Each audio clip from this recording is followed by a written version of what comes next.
नमस्कार दोस्तों, कैसे हो आप सब। आशा करती हूँ आप लोग ठीक होंगे। आज सुनाएंगे विवाह गीत। बहुत ही प्यारा विवाह गीत है, सुनिएगा और बताइएगा कैसा लगा। तो चलिए देर न करते हुए सुनाते हैं ये प्यारा सा विवाह गीत।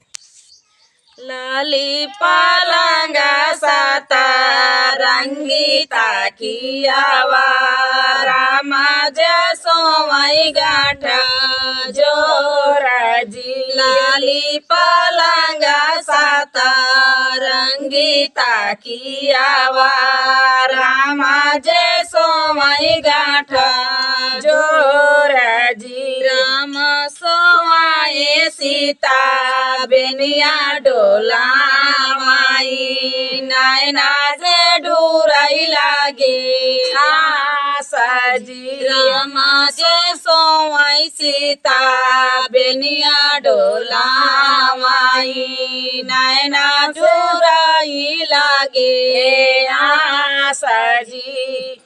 किया मोरी सीता हो मैया सुधियाई की हो कालेवाना के जूना जी।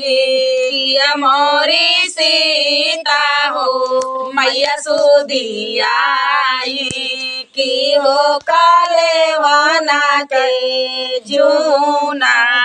नानी मोरे स्वामी हो मैया सुधियाई नाही कालेवाना के जूना जी। तोरी जे माया स्वामी माया गरिया माई बाहिनी बोलाई बिरही बोला जी। तोरी जे माया स्वामी माया गरिया माई बाहिनी जे बोलाए बिरही बोला जी। लौरा देवरवा स्वामी घर से निकाराई यही गुना डूराई लागे आसजी। लहुरा देवरवा स्वामी घर से निकारा यही गुना डूराई लागे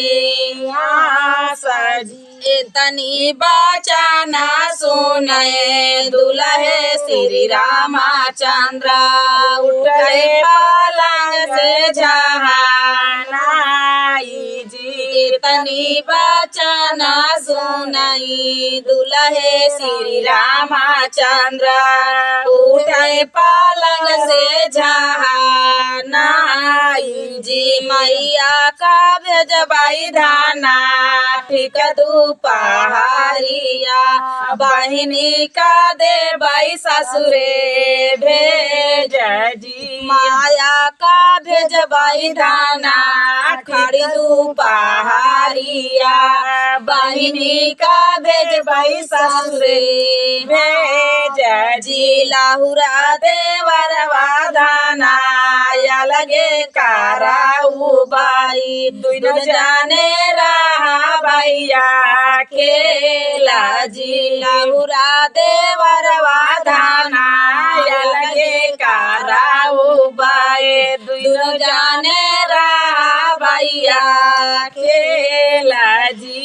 तनी बचना सुनाए सीता रानी आवा रामा से बोलाए मूसा काई जी। तनी बचना सुनाए सीता रानी आवा रामा से बोलाए मूसा काई जी। माया ताया ही प्रभु पाकालाया मावा बहिनी बड़े रिया के कागजी। माया ताया ही प्रभु पाकालाया मावा बहिनी बड़े रिया के कागजी। लौरा देवरवा प्रभु दाही तोरी बाहिया पूजे मैया किला तो हार